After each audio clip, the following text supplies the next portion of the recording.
This program is designed to provide general information with regards to the subject matters covered. This information is given with the understanding that neither the hosts, guests, sponsors, or station are engaged in rendering any specific and personal, medical, financial, legal, counseling, professional service, or any advice. You should seek the services of competent professionals before applying or trying any suggested ideas. The information contained in this podcast is intended for informational purposes only and is not a substitute for individual professional legal advice. The podcast information was carefully compiled from vetted sources and references. However, Rose Resources Outreach to Safeguard the Elderly cannot guarantee that you will not fall victim to a scam. Let's talk about scams. It's the must-listen show for anyone who wants to protect themselves and their loved ones from scams. Every Tuesday at 8 a.m. Pacific Time on K4HD Radio, Joyce Petrowski, founder of Rose, and her guests will provide valuable insights and practical tips on how to recognize and protect yourself from scams. And now, here is your host, Joyce Petrowski. Hi, everyone. Welcome back. I'm Joyce Petrowski, founder and board president of Rose Resources Outreach to Safeguard the Elderly. You can find more information on our website at roseadvocacy.org. You'll find our social media links, and if you scroll down to the bottom of the homepage, you'll see where you can sign up for our emailed newsletter and or our mailed newsletter. Always good to get those reminders on a regular basis, so it helps enforce your healthy skepticism, and you're more apt to make scam prevention a habit with those regular reminders. And don't forget to click subscribe so you don't ever miss an episode of this show.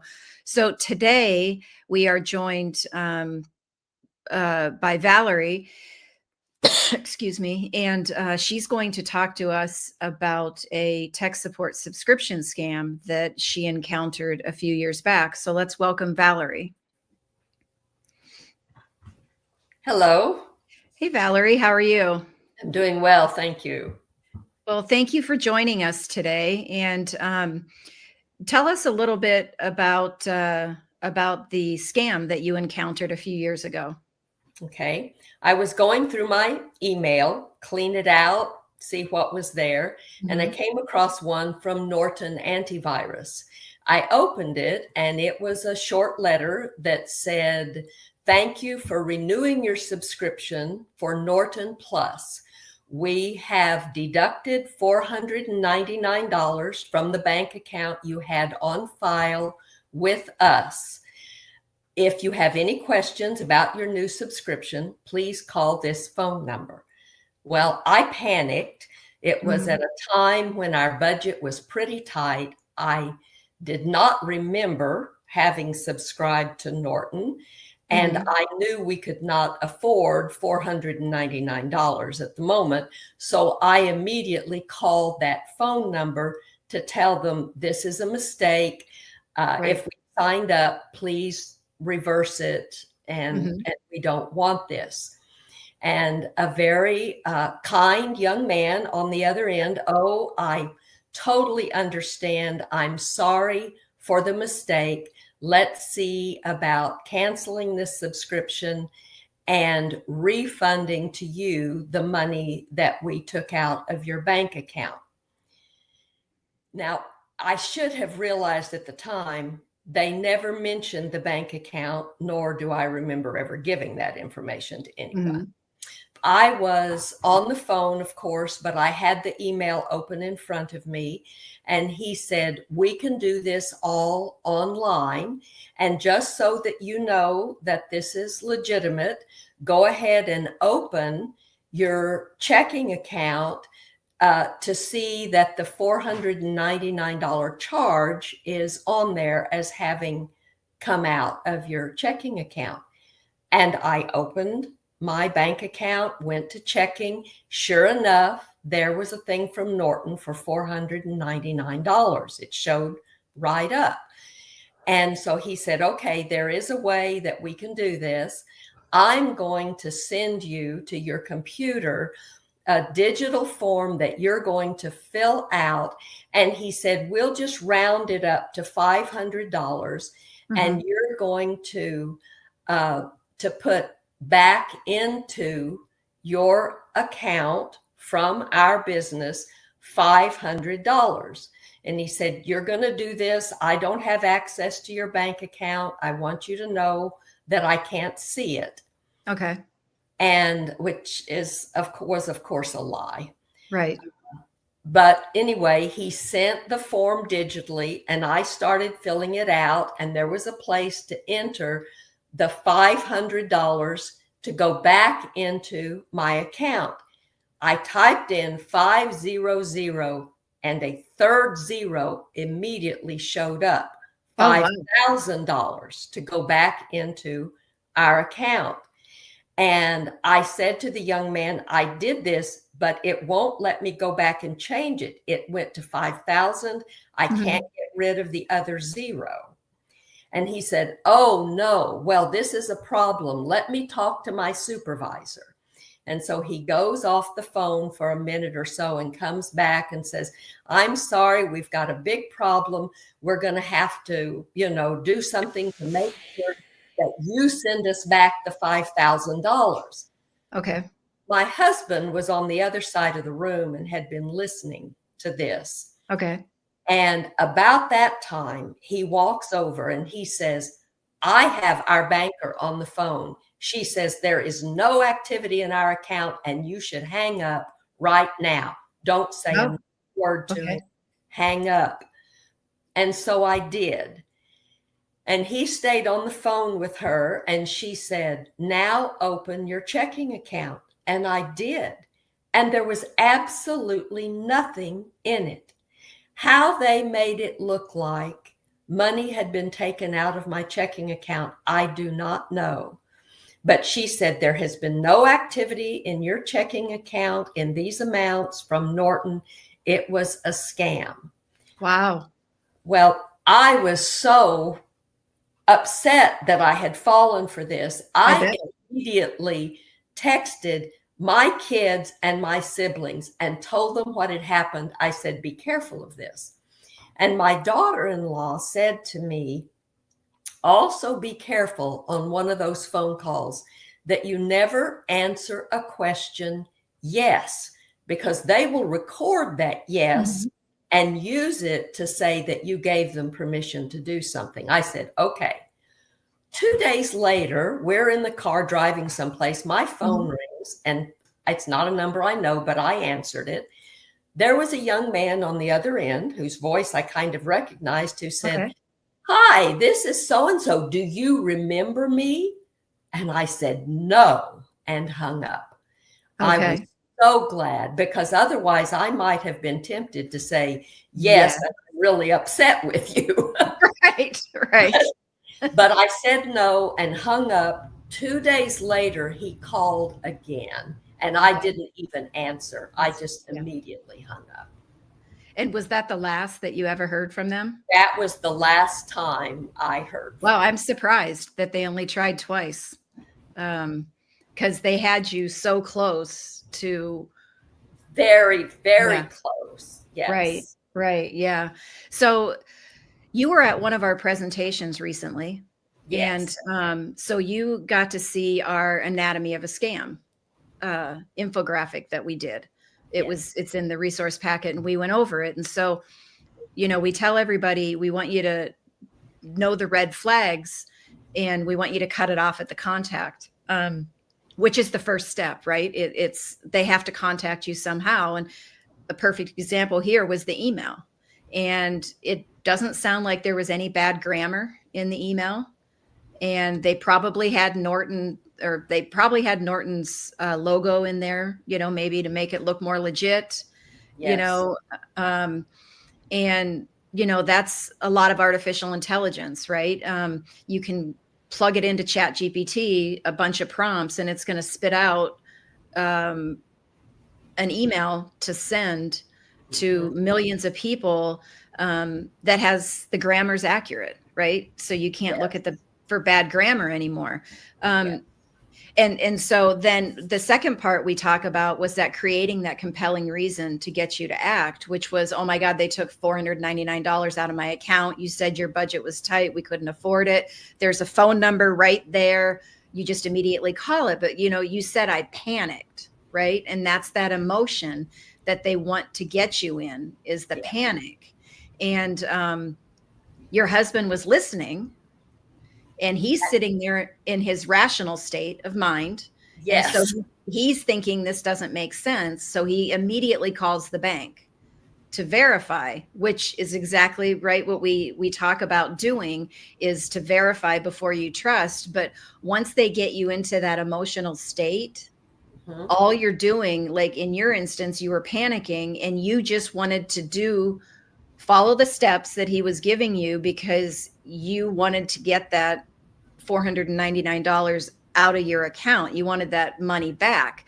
And he showed you how it was in your account. And I don't know technically how they're able to do it. I just know they're extremely smart and savvy, and they have a lot of technology available to them to make it appear like he did to you. Yes. Right. That was what amazed me. Of course he was saying, I want you to do this so that you know that I'm not getting into your checking account. And I realized later a big mistake I made at the beginning was it said on there, we have deducted this amount from the account you have on file with us. I should have asked first thing, which account is that? Because I don't believe he would have known until I opened it. True. Right. And see, these are all those things, right? After you get out of that emotional state and you think about it more, you're like, you see the red flags, right? But that's the difference between when you're in your rational state versus your emotional state. And so, like a lot of people would say, they felt stupid, and stuff like that. And it's like, it doesn't have anything to do with intelligence, because you're not thinking clearly when you're thinking out of emotions, and that scammers know that. And so they do that. And I guarantee you are not the only one that called that phone number. Right. And there are people that would have lost $5,000 because they would have went through with the whole thing. And you, had your husband not been there and you followed through everything that he did, you'd be thinking, okay, I've got that money back. But the next day or two, you would have then realized, wait a minute, 5,000 came out of my account. Right. And there was never anything put in my account to begin with. So because of that, you might not have checked your account until the next day. So it's really scary. Well, it is. And I have always considered myself a level-headed person, but I panicked pretty quickly. They're so good. They can get you emotional right off the bat. And there's people that, I think when they hear somebody talk about scams, in their mind immediately goes, well, that'll never happen to me. And with that thought process, you become, in my opinion, more vulnerable to falling victim, because you're already thinking you're not going to. And so you've already let your guard down. Right. And, it happens to the best of us. Right. Thank goodness your husband was there and was able to overhear what was going on and called the bank to verify and found out, this was a scam and all of that. And so you probably heard of the tech support scams, how they would originally come out, where you'd get a pop-up on your device saying you've got a virus, and and sometimes there's the loud noise and all this stuff, and sometimes we've had that happen. You can't use your device and you've got to call this number and this and that. And we saw that for the longest time, and then all of a sudden, and it got to the point where so many people were falling victim to it. A couple of years ago, the FBI put out a public service announcement on this specific refund scam, where they changed their technique and it all still revolved around tech support or antivirus and stuff like that, but it was the refund subscription. And so that's how scammers evolve, right? They start out and then they change their techniques, and it's just to keep everybody on their toes, right? Because they know if they change their techniques that there's going to be some people that will fall victim, until we start hearing about it and we can warn people about it. But that's why getting to understand scams in general, which I think we do a really good job of with that anatomy of a scam, right? Is that step one is that contact. And like you did the next 2 days later, I think you said he called, you got the phone call and you answered. It was from a number you didn't know and you answered it. And, you know, and I'm surprised they only tried twice, but it's good that they only tried twice and they've left you alone after that. But that contact is recognizing it at the contact, and whether you've engaged with them and then found out, or you recognize it right when you receive the contact. It's better to recognize it right when you receive it and not engage, because as you saw through experience, how quickly they get you panicked, how quickly they get you excited, how quickly they get you to feel like you're not lonely anymore. You have a loved one in your life, right? The romance scam and all that. Well, and also because I called the number, then they had my cell phone number. Right. Yeah. Right. And again, I'm surprised that it was just twice that they called you back. But that's great. You also mentioned, about when you talk to your family members about it, which is another thing we want people to do, is you tell people about it, right? Because if they haven't been contacted yet, they will. Yeah. And if they don't know, they don't know. You don't know what you don't know. Yeah. Right. It's, and that way, the more information we can share and the more information that we can get out there and share with other people helps keep them safe too. But you mentioned your daughter-in-law had mentioned about, not to say yes on the phone as well. And I've heard other people talk about that. But I've also had some people say, that that's not really a scam, that doesn't happen. And it's like, you know, I seen on the FBI reports, right? Don't say yes. And do they specifically state that type of scam? No, they might put it under another type of scam, but it's something that could be very straightforward and very easy for them to do. And you might not ever know, you might, like you said, all of a sudden have this subscription or this purchase, but then you might think somebody got your credit card and that's how they were able to purchase stuff. But I would bet that it's happened. I mean, if I was a betting person and I was putting money on it, I'd be like, yeah, I'm sure it's happened to people, whether they know about it, realized that it had happened or not. It just seems, like it would be a very simple thing for them to do. So, but again, people have different opinions on different things. So, it's always good, right? For people to know that. So, when you get that phone call and you answer and they say, "Is this Valorie?" and you're like, and you say speaking or something like that. Like you said, he said, "Do you remember me?" And you're like, "No," even though you did recognize his voice. No, I did. Yes. But, yeah. So, just quickly, it doesn't have to be quickly. Did you learn some stuff in our presentation? Oh, quite a lot.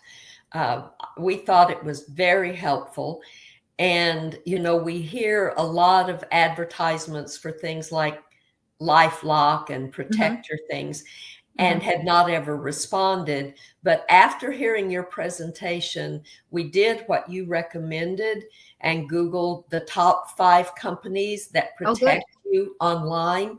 And we now have a subscription for one of those. Oh, okay. However, there was one little issue. Some companies offering online protection subscriptions include. Pardon me, Google thinks I'm talking to him. Oh. Um, anyway, partly due to my low vision issues. Okay. Sometimes I don't see the details of things, but it turns out that the program that we purchased works on 3 of our devices. Oh, good. But not on 2 of them, because the other 2 have ISP providers that are not supported by that particular company. Oh, okay. Okay. So I have not yet called them and asked. I mean, I signed up for 5 devices. You're I right. thought I would call and ask for maybe a refund to go down to 3. But I would recommend to people, if you're looking at those, look to see which companies they support.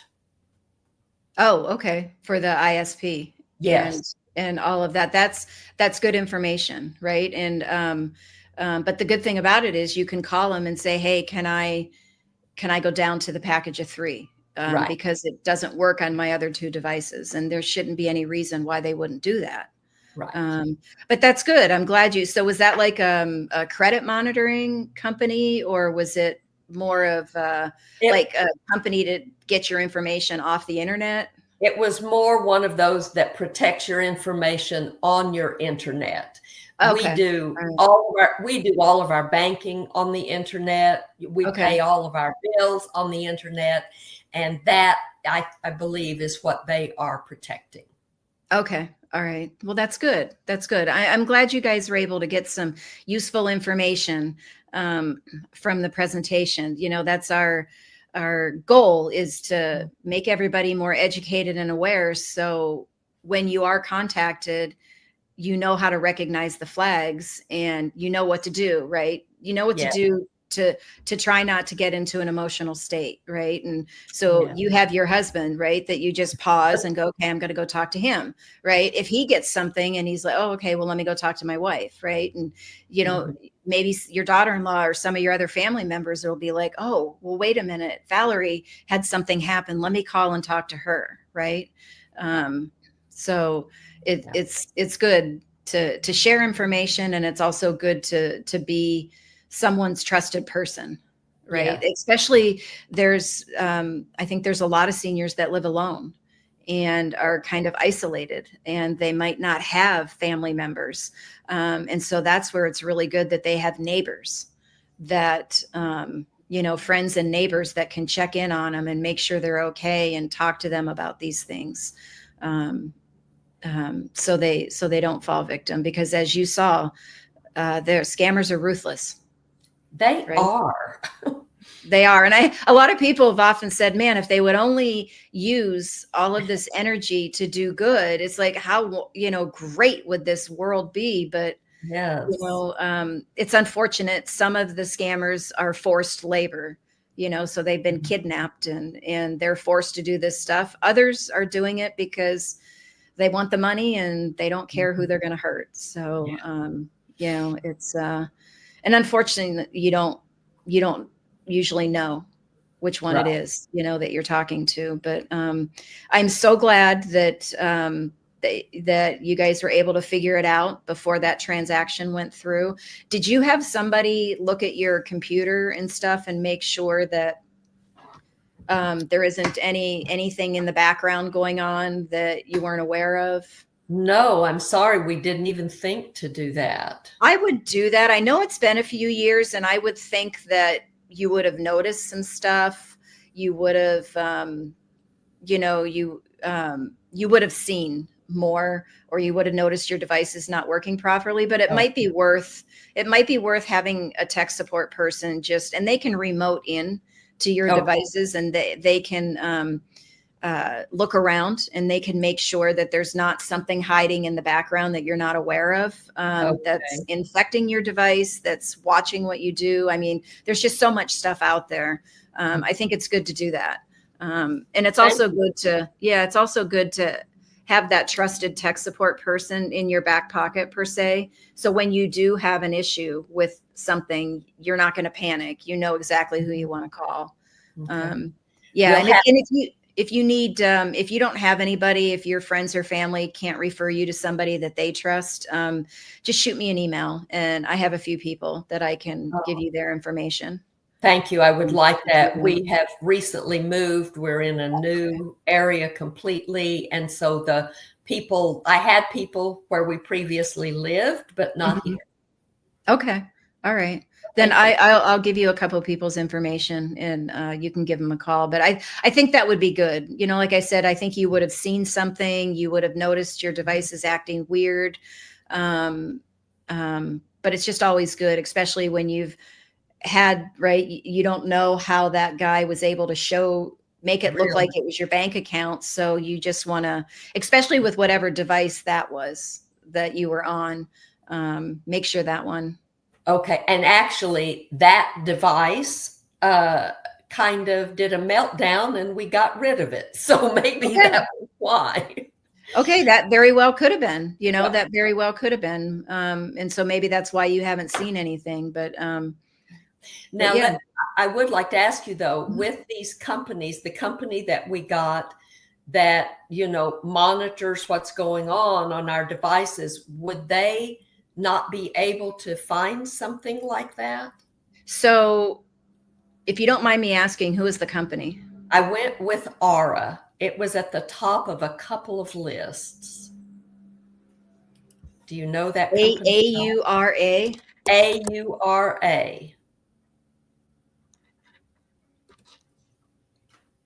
Oh, it's identity protection? Yes. I would call them first and find out, because I'm looking online. I'm not familiar with that company. Okay. It says removal of your data, identity theft protection, home title monitoring. Right. So they probably have something that is monitoring your device, maybe some antivirus or anti-malware software that is. I would just call them and ask them that question. Okay. Because you're right, they might already be doing that. Okay. Yeah, they could be, because I know we personally use Norton LifeLock, and Norton used to be the antivirus and LifeLock was the credit monitoring company, and they merged together. And so we have that antivirus through them, but also the credit monitoring through them as well. So Aura could be the same type of company that does multiple different things. And I believe it does, because we were looking for the identity protection, also wanted the mortgage, the house title. Oh yeah. And it said they monitor the house title as well. Right. Yeah. Right. So, but I will ask them. I do need to call them to see if they'll refund part of my thing. Anyway. Yeah. Thank you. Yeah, definitely ask them that. So, unless there's anything else, I think that brings us to a close. Okay. Thank you so much. Your presentation was so helpful. It gave us the kick we needed to do some things for our protection. And good. I appreciate you letting me tell my story. I do hope it helps to protect someone else. And I so appreciate you being willing to tell your story. I know it can be difficult at times to tell these types of stories. So I really appreciate you being vulnerable to share it with everyone. You're very welcome. All right. Thanks, Valorie. You're welcome. All right. Bye-bye.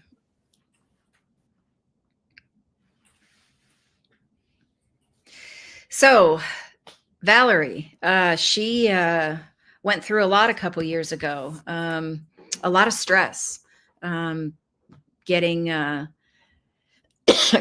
email and thinking that there was $499 coming out of her bank account. And that's exactly how scammers are very savvy with what they do. And getting you into in this instance, a panic mode very quickly. So just remember to pause and talk to your trusted person so you can verify what's going on before, and verifying what's going on, don't call the phone numbers, don't respond to the contact, don't click on a link in the contact to go to a website or anything. Go do the verification on your own. Find the verified website, find the verified phone number for whatever company it is and call them directly, and see what's going on. Just like Valerie's husband did. After he heard what was going on, he called the bank directly and was able to talk to them and found out there was no activity going on in the account. And so they shut it down. And don't forget, you can find all our social media on our website at roseadvocacy.org. Scroll down to the bottom of the homepage. You'll find our email and mailed newsletter signups. It's always good to get these reminders. With the email, you get a Tuesday tip that comes out every Tuesday at 9:15 a.m. You might look at it and go, okay, I already know that. And that's great that you already know that tip. But what it does is it reminds you about scam prevention, and it helps make it become a habit. When you have scam prevention as a habit and a healthy skepticism, when you are contacted, you will be more likely to think about scam prevention and have that healthy skepticism and do what you need to do to verify things before you call the place or engage with whatever the contact was, to protect yourself. So anyways, and click subscribe. You don't want to miss one of these episodes. And we are getting really close to Halloween. I hope everybody has a great Halloween, and we'll see you next week. Thank you. Well, that's all the knowledge for this episode. Tune in every Tuesday at 8 a.m. Pacific Time on K4HD Radio at k4hd.com as Joyce explores a variety of knowledge so you have the power to make scam protection your healthy habit. And until then, feel free to reach out to Joyce and let's talk.